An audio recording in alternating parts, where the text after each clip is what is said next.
ہمارے پاس پیسے ہوتے ہیں، ہم ہر وہ قدم اٹھاتے ہیں جو ہم اٹھا سکتے ہیں اپنے من سے،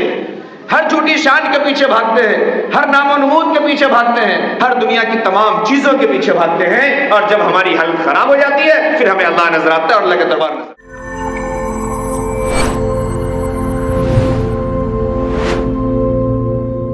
ہمیں اپنی موت کو یاد رکھنے کی ضرورت ہے۔ ایک دوسری حدیث کو آپ پڑھیں جس میں آقا صلی اللہ علیہ وسلم نے کئی چیزوں کا ذکر کیا، کئی چیزوں کا،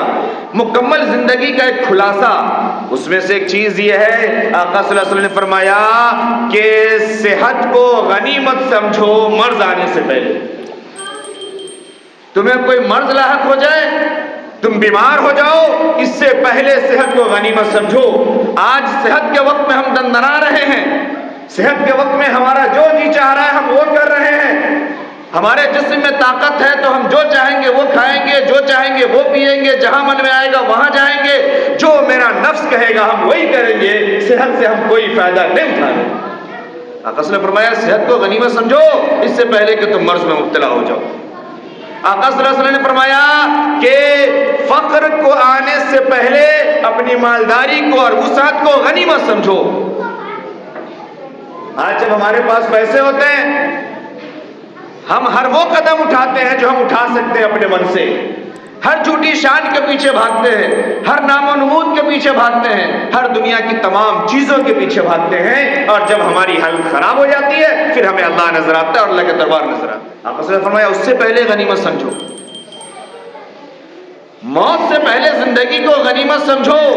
زندگی میں ہی موت کے بعد کی تمام تیاری کرنی ہے۔ ایک بار اگر موت آ گئی پھر زندگی کی بھیک مانگتے رہ جاؤ گے، لمحہ نہیں ملے گا۔ میں نے گزشتہ آیت آپ کو پڑھ کے سنائی تھی نا، بندہ کہے گا الا اجل قریب، بس تھوڑی دیر کی مہلت دے دی، زیادہ نہیں چاہیے، بس تھوڑی دیر، 5 منٹ دے دیے، 10 منٹ، تھوڑی دیر۔ اللہ فرمائیں گے نہیں، اب اس کا موقع نہیں، یہ ختم۔ 60-70 سال دیے تھے، چلو 10-12 سال 15 سال بلوغ تک کے زمانے نکال دو، بچپنا کہہ لو، پھر بھی تمہیں جو 35 سال یا 45 سال کی عمر ملی تھی اس میں تم نے کیا کیا، اس کا پہلے حساب دو اور جواب دو، اب وقت مانگنے کی کوئی ضرورت نہیں ہے۔ اسی میں یہ بھی ہے کہ اس سے پہلے کہ تم کسی چیز میں گرفتار ہو جاؤ، تمہارا وقت مشغول ہو جائے، اپنے فرصت کے وقت کو غنیمت سمجھو۔ آج ہمارے پاس فرصت ہے تو ہم تمام برے کاموں میں لگ کر کے ہم یہ کہتے ہیں کہ ہمارے پاس فرصت ہی نہیں ہے۔ فرصت کا معنی تو یہ ہے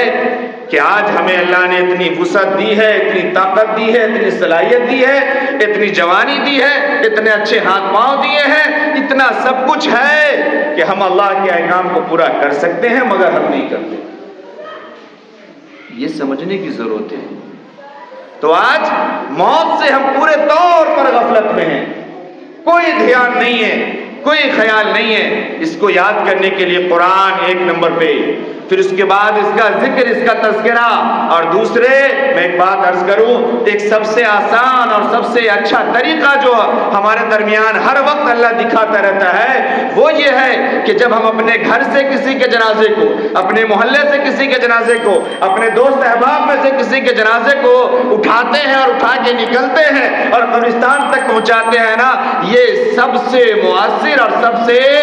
بالکل نظر کے سامنے دکھتی ہوئی حقیقت ہے کہ ہم اپنے موت کو اور اپنی جگہ کو اور اپنے دن کو یاد کرتے ہیں، لیکن نہیں ہوتا۔ کیوں؟ ایک جملہ میں عرض کروں، بڑے غور سے سمجھیے گا۔ اگر بندہ اس نیت سے کسی جنازے میں شامل ہوتا ہے کہ اگر نہیں گئے تو محلے والا کیا کہے گا، اگر اس نیت سے شامل ہوتا ہے کہ اگر نہیں گئے تو اس کے ملنے جلنے والے کیا کہیں گے کہ ایک ایسا دوست محب تھا، اگر وہ اس نیت سے جاتا ہے کہ اگر نہیں گئے تو ابھی آگے کے اور بھی ہمارے معاملات ہیں، وہ ان کے دوسرے لوگ وارثین پھنسا سکتے ہیں،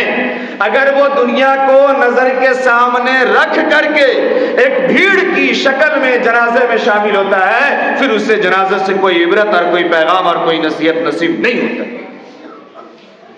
اگر بندہ دل کو صاف کر کے، من کو صاف کر کے، اللہ کی اس حقیقت کو نظر کے سامنے رکھ کر کے، اپنے دل سے نادم و شرمندہ ہو کر کے کہ اللہ یہ دن آج تو نے ہمارے اس قریبی کو، ہمارے اس پڑوسی کو دکھایا، ہمیں نہیں معلوم کہ ہمارے لیے بھی یہ دن تو نے کم مقرر کیا ہے، میں بہت گناہگار ہوں، میں خطا کار ہوں. جب ہم اس ارادے سے دل اور من کو صاف کر کے اللہ کی رضا کے لیے اور اللہ کی حقیقت کا سامنا کرنے کے لیے شامل ہوتے ہیں نا، تو پھر زندگی میں بہار آتا ہے اور پھر اس سے کوئی فائدہ ملتا ہے. ورنہ انسان جنازے میں بھی شامل ہوتا ہے، قبر تک بھی جاتا ہے، قبرستان میں بھی جاتا ہے، مٹی بھی دیتا ہے اور وہاں پر بھی دنیا کی باتیں کرتا ہے، وہاں پر بھی دنیا کی باتیں کرتا ہے، اس سے کوئی فرق نہیں پڑتا اور ذرا برابر اس سے ندامت نہیں ہوتی. آقا صلی اللہ علیہ وسلم نے فرمایا کہ دیکھو جو شخص جمعے کے دن اپنے ماں باپ کے اور اپنے مرحومین کی قبروں پر جائے، قبرستان جائے اور دعائیں کرے، اللہ اس کی مغفرت فرماتے، اللہ اس کی مغفرت فرماتے. اور فرمایا اس سے اپنی موت یاد آتی ہے، اپنا ٹھکانہ اور اپنا انجام یاد آتا ہے کہ یہ بابو جب یہاں چلے گئے، یہ بھیا چلے گئے، یہ کروڑ پتی چلے گئے، یہ اے سی والے چلے گئے، یہ زمیندار چلے گئے، تو ہماری کیا اوقات ہے. یہ بات یاد آتی ہے، آخرت نظر آتی ہے، آخرت دکھائی دیتی ہے. اور حدیث کا آخری ٹکڑا جو میں پہلے بولا ہوں نا، اب وہ بات آپ کو سمجھ میں آئے گی کہ میں نے کیوں کہا. آقا صلی اللہ علیہ وسلم نے فرمایا وَلَا تَقُولُوا حُجْرًا، وَلَا تَقُولُوا حُجْرًا. قبرستان میں،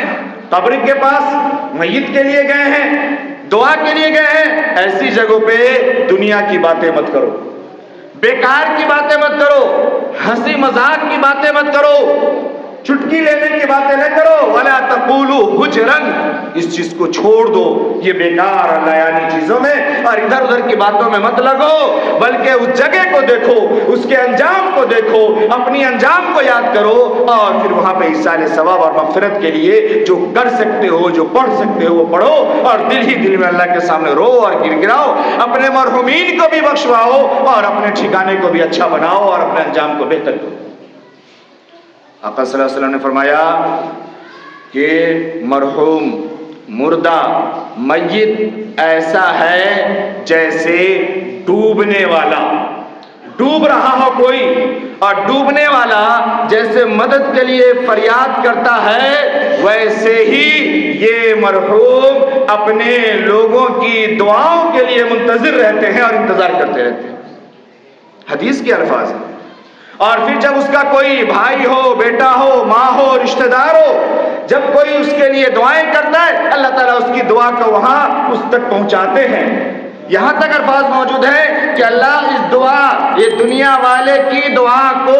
کل جبال، پہاڑ کے مانند، پہاڑ کے برابر بنا کر خبر میں پہنچاتے ہیں کہ دیکھو تمہارے فلاں نے تمہارے لیے دعائیں کی، اس کو پہنچاتے ہیں. تو آج ہم سمجھیں کہ حدیث کہاں تک ہے اور ہماری محبت کہاں تک ہے اور ہمیں اپنی موت کہاں تک یاد ہے. آپ نے حدیث سنا، باتیں سنی، سن لینا کمال نہیں ہے، سمجھ لینا کمال نہیں ہے. میں نے بار بار کہا مانیے، حقیقت کی آنکھ سے دیکھیے، اپنے دل کے دریچے کو کھولیے، یقین کے ساتھ اس یقین کو عمل میں لائیے. ایمان